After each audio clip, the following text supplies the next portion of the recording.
You're watching Daybreak. Many thanks indeed for staying tuned. Joining me in studio right now, we are glad to have CS James Macharia in charge of transport, infrastructure, housing and urban development. CS, thank you. Welcome to the program. Thank you, Higa. First things first, let me begin by congratulating your ministry, of course. Yesterday, the certification from the aviation authorities giving Kenya a high ranking, of course, something I'm sure you're proud of. Indeed. We got a ranking of 78% against a global average of 62%. Okay.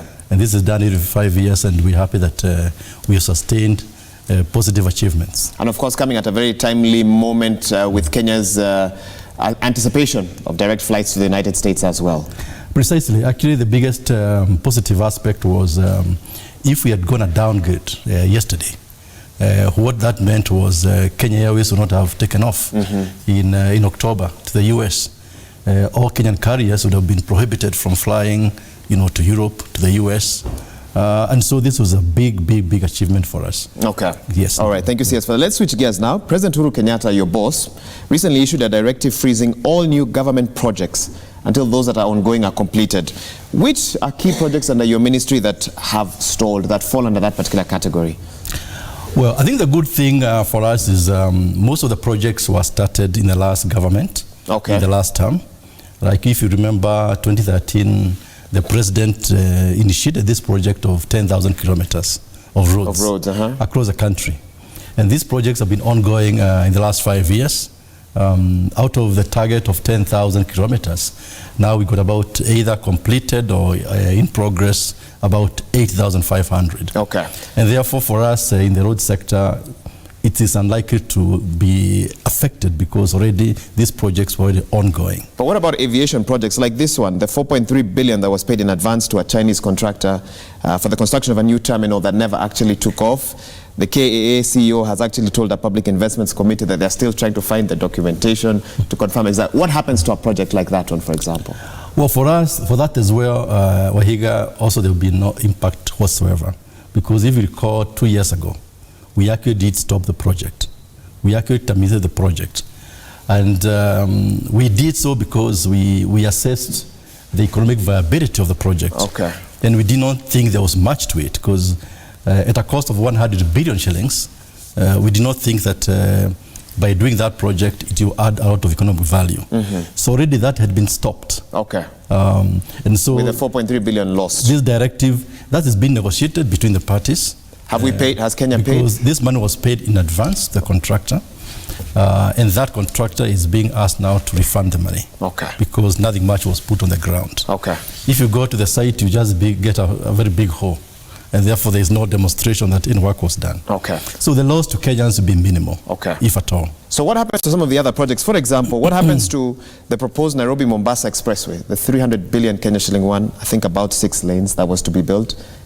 Is that one on hold also, or does that one continue in terms of implementation? Well, you see, if you recall what His Excellency the President said. Yes. Projects are suspended, but if you are going to do a project, you require special approval from either the PS or the CS of National Treasury. So he's not saying, he didn't say that all projects must stop. What he said is you require special approval, especially for projects in the Big Four. And so for us, because the projects we are doing are in productive sector, we shall be going to cabinet, and then with cabinet approval, we shall get the treasury to do the support. And so it will be a case-by-case basis. Okay. What actually was meant by this was, in terms of prudence, you cannot be having so many projects ongoing, and you are still launching new ones. I think in terms of economic management, in terms of financial management of the country, that wasn't going to be sustainable. Okay, okay. And then this also helps us to reflect on what is a priority and what is not. So, and that's an interesting point you've raised. Yes, let's talk about priorities. Explain to us the thinking behind, especially this particular project, the Nairobi-Mombasa Expressway at this time, because I take it from you that that's a project you're going to be pushing for. What's the thinking behind it? Well, I think, let me clarify, we have been engaging parties, in particular a company called Bechtel of the US. The United States company. Which followed actually the MOU which was signed when President Barack Obama came to this country as president a few years ago. It is not yet committed in terms of signing the documents, and so we are engaging in terms of making sure that the financial model which comes out to finance the project is appropriate to our needs. And we've gone very far. We have gone very far in terms of confirming the specific technical specifications. What is remaining is agreeing on the financial model to make sure that it's aligned with our country's position. And so far, the parties are already here, right now. Bechtel executives are here. In the country. In the country to negotiate with us, to negotiate with the Treasury, to make sure that the model is appropriate. Okay, let me take you back to my original question. What is the thinking of this road? What need is this road supposed to sort of meet? Let me tell you, Wahiga, if you take the cargo coming from Mombasa to Nairobi, every year we receive cargo, about 30 million tons of cargo. Now, with SGR, somebody may say, why do you need a road from that Mombasa, might compete with the SGR long term? From Mombasa to Nairobi, and yet you just spend 327 billion shillings to do the SGR. But you see, even at the highest level of capacity of traffic through the SGR has got an upper limit of about 24 trains, right, coming from Mombasa. That will be able to offtake about 15 to 18 million tons of cargo, which means 50% of the cargo you still have to come by road. One way or the other? Yes, either way.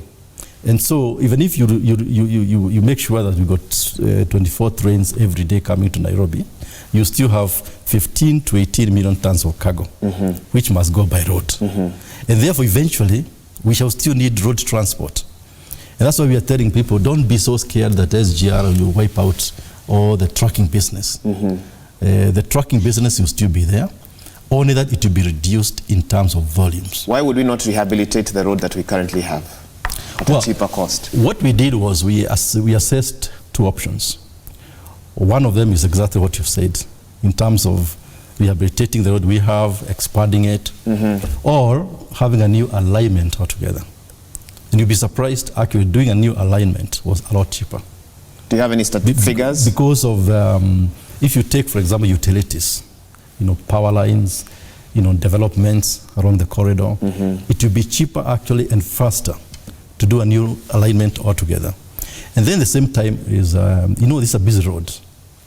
If you start rehabilitating a road which is already very busy, there will be major chaos in terms of cargo, in terms of traffic coming from Mombasa. So we did that assessment and said, because also the alignment which was there before was not ideal, like where it's passing and so forth, we thought we would actually maximize the alignment, make sure we got the best alignment, make sure we don't disturb utilities, we don't disturb human settlements, by having a completely new alignment. And it is almost the same cost. Yes, I think one of the challenges that Kenyans have had, or at least commentators have had about this particular project, is the secrecy around it. This is a 300 billion Kenya shilling road at the cheapest. We don't know about how much land acquisition will be, etc., because I know the SGR, some have put its cost at anywhere between 327 for the loan plus land acquisition to about 500 billion. What sort of public participation was done for this particular road? Because we are told, and you can clarify this, the deal was signed a few days before the election. It was single-sourced as well. And in a sense, we as the press have had to really push for details, but for government, other projects, you call press conferences all the time. Why the secrecy around this particular project, CS? Let me clarify, because this question came up in Parliament some 2 weeks ago. There's no secrecy, because no commitment has been made. One member of Parliament asked me, how come there was single sourcing in this project? I think it was Mheshimiwa Siba Arat. And I said at the committee meeting, you get oversighted by Parliament for projects you have committed. But if you have not committed, if you haven't signed the financing agreement of Bechtel coming to do the project, then you cannot be oversighted. You can't be told you are hiding a project. It has not happened. You only come to the public after you are committed. And the commitment will never happen until we sign out the financing agreement. What happens is, and this is important for Kenyans to know, for big projects, you first sign what they call commercial agreement. Commercial agreement is not binding. That was what was signed. That's what was signed. Was it signed a week before the election? I can't remember when it was signed exactly, but whenever it was signed, it was not actually a commitment. Okay. What happens, you sign the commercial agreement, and then the prospective bidder goes to look for financing. If you agree on the financing model and the costs, then you come back and negotiate with the Treasury and sign the financing agreement. That financing agreement is what commits the country. And I'll give another example. There's this road which we call Western Bypass from Ruaka, near Village Market, all the way to Gitaro on the Nairobi-Nakuru Highway. We signed a commercial agreement with a Chinese contractor about 2 years ago. Nothing is happening there because we have not firmed up the financing. If another bidder comes and says, I got cheaper financing, then we shall shift because there's a clause. Is there a possibility for this road? There's a clause within the commercial agreement which says it is not binding. Do the benefits of this road outweigh the burden on Kenyans? Because there will be a burden. You see, if you look at our projects which we do in our ministry, the good thing, they are all productive assets. And that's why even the issue about the debt ratios, to me, it doesn't worry me at all. If this money was being obtained and we are busy going to spend it on consumables, then there's a problem. But if you take the projects like the SGR... And I was about to ask you about that because... You take the seaports, you take all these roads we are talking about, all these are productive assets. Not everyone would say that, whereby that the SGR has shown itself as a productive asset as of now. I'll explain to you why it is a big productive asset.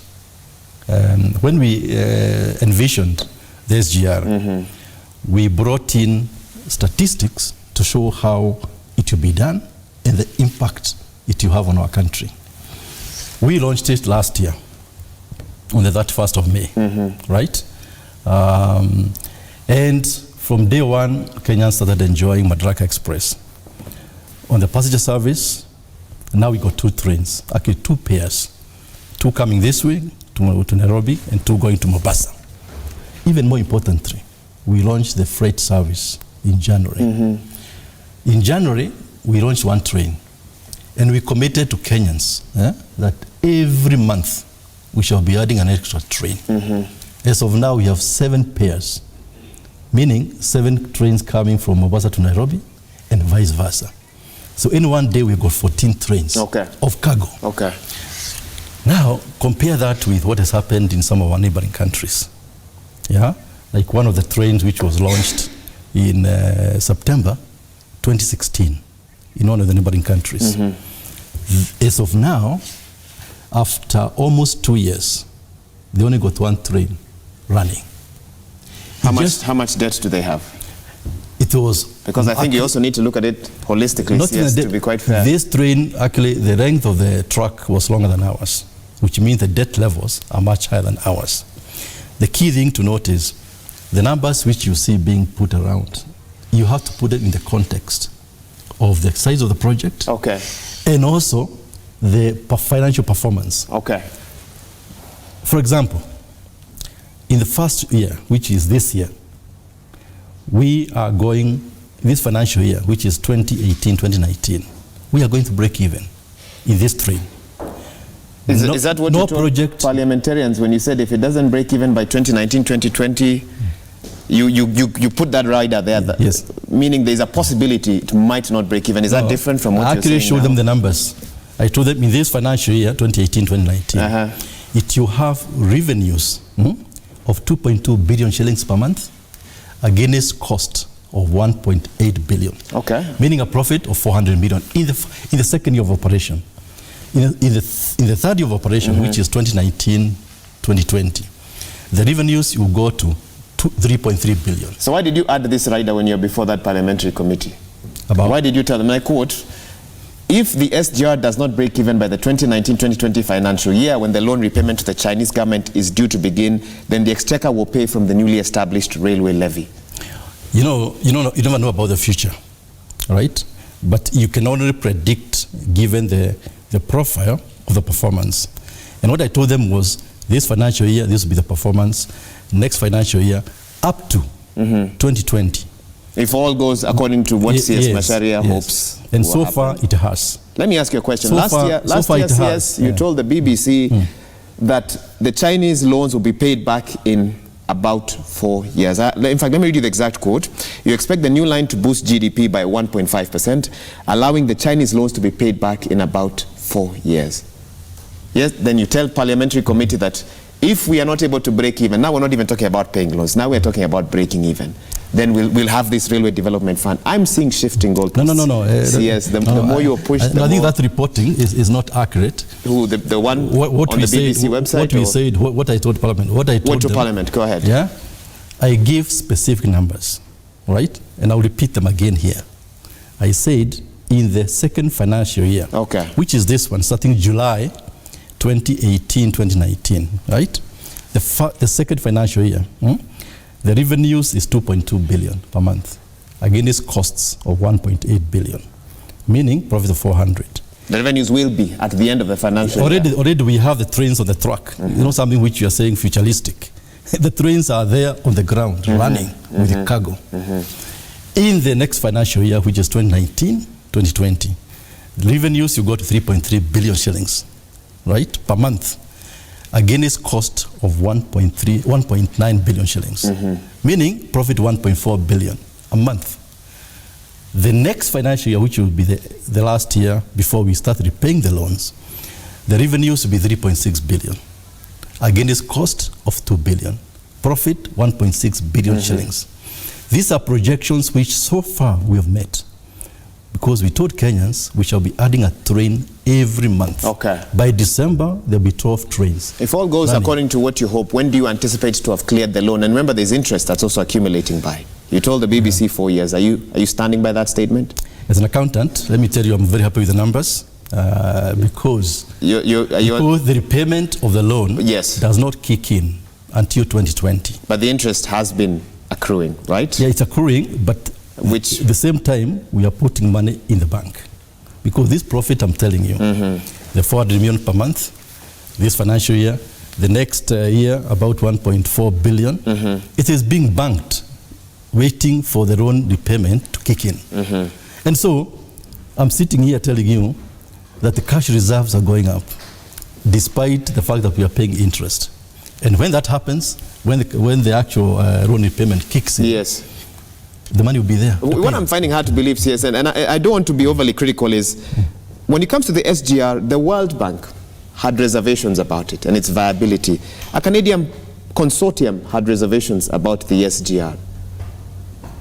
Now, let me what has changed? Is it that all these international bodies were wrong when it came to the analysis of the viability of the SGR? I think that one you can ask them. But I think what the answer to that question is to say, what was committed, is it happening or not? Full stop. If we said that by December we shall have 12 trains, is it happening or not? If we say that every month there'll be additional train coming in, is it happening or not? That is a question you should be asking them. Because, you know, for them maybe they did analysis assuming they thought it was cheaper to rehabilitate the current railway. Our train will be like the one from the other neighboring country, whereby despite launching 2 years ago, they have 1 train compared to ours 7 trains. That's a difference. That for us, we are going by projections, we are going by what we committed, and we are meeting those targets on a monthly basis. One of the conditions of your target is that you'd handle not just cargo within Nairobi or within Kenya, but also transit. Some have raised questions about the ability of this train to handle both cargo within the country and transit cargo as well. Can this same train on this same line do both? You see, we are doing, for example, if we have an agreement with Uganda. What we've done is to do the railway from Nairobi to Mombasa, right? That's completed, operational. Now we are doing phase 2A, which is Nairobi to Naivasha. That's almost now 70% complete. And if you remember, the idea of us tracking that section was to make sure that we access the cheap power coming from Macharia geothermal station, right? In order to have industries through the special economic zone being set up in Naivasha. Now, with that happening, Then we anticipate that by September, we shall sign now for phase 2B. Phase 2B. Which is coming from Naivasha to Kisumu.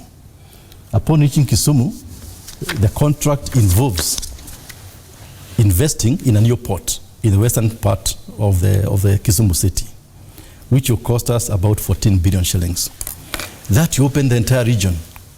And the idea is if we get now this cargo coming from Mombasa to Nairobi, Naivasha, Kisumu, we can then take them by the shores of Lake Victoria.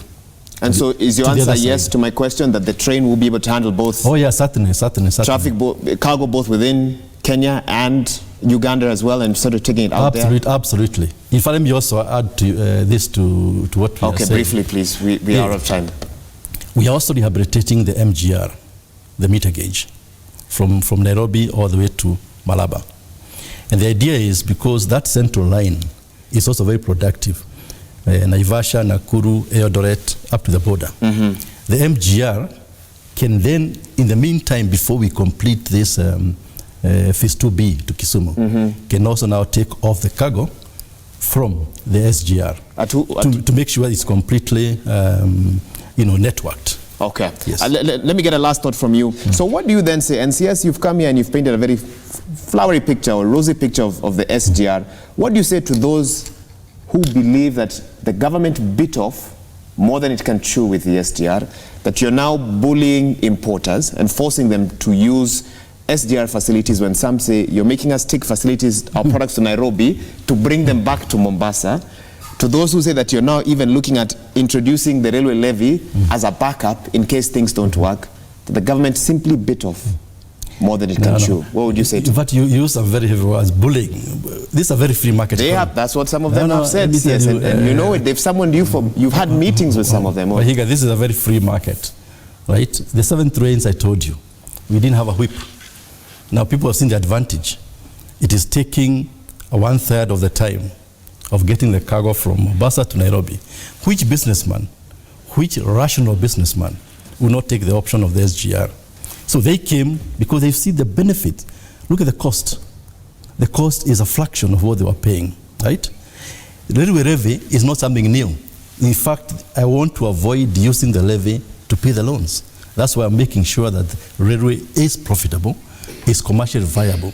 So the levy can be used to develop the parts of the railway which are yet to be completed. And not to pay off the loan. Not to pay off the loan. Finally, last question to you. See, it's just that I did have a couple of questions for you. The allegations of mistreatment of workers at the SGR, when does that report come out? But also, could the management of the SGR have ignored the cries of some of the Kenyan workers? Because by the time you're doing questionnaires, one begins to wonder, why could this information not have been collected before the uproar? Well, I think the first thing to say is that as a responsible government, as a responsible community, we do not encourage and we cannot tolerate discrimination. Forget about racial discrimination, whether it's to do with tribe or to do with social society, social status. We never will encourage that. And so when these issues came up, and it came up before it was reported, we actually had already initiated some investigations. And we have stated publicly that if it's confirmed that there was such cases of racial discrimination, then some very severe action will be taken. What sort of action? But let me tell you. Give me an example, yes. What sort of action? Well, of course, the first thing is... Will you fire people? Will you deport? Individuals, of course, their work permits will be withdrawn. But let me clarify one thing. Okay. There have been a bit of misunderstanding. Is it racial discrimination, or is it we do not have cultural integration? And I think it is the latter, because I've been to China, I've mingled with Chinese here, and they are not racist, actually. Do people take different buses in China? What there is, for example, because you see the pictures which have been taken. People go to a restaurant, Chinese here in Kenya, right? It is SGR. You find there was a table that side, table that side, table that side. And naturally, people who speak Chinese among themselves, who do not understand Kiswahili, they'll mingle among themselves. Those who speak Swahili, they cannot speak Chinese, they mingle among themselves. That is what we have asked them to break down, that kind of scenario. Okay. Because it is not helpful. We have asked them to be more sensitive to the cultural, setting of our country. We have asked them to employ Kenyan HR people, experts, who can help in that harmonization, because I think they were not sensitive enough. Okay. That I must admit, they were not sensitive enough. Thank you. Yes. Says, thank you for any time to be here with us this morning. Our CS James Macharia, in charge of transport, urban development, infrastructure and housing as well. And of course, we'll have him on another time to talk about housing. Now, that's a whole different ball game that we will be getting into at this time.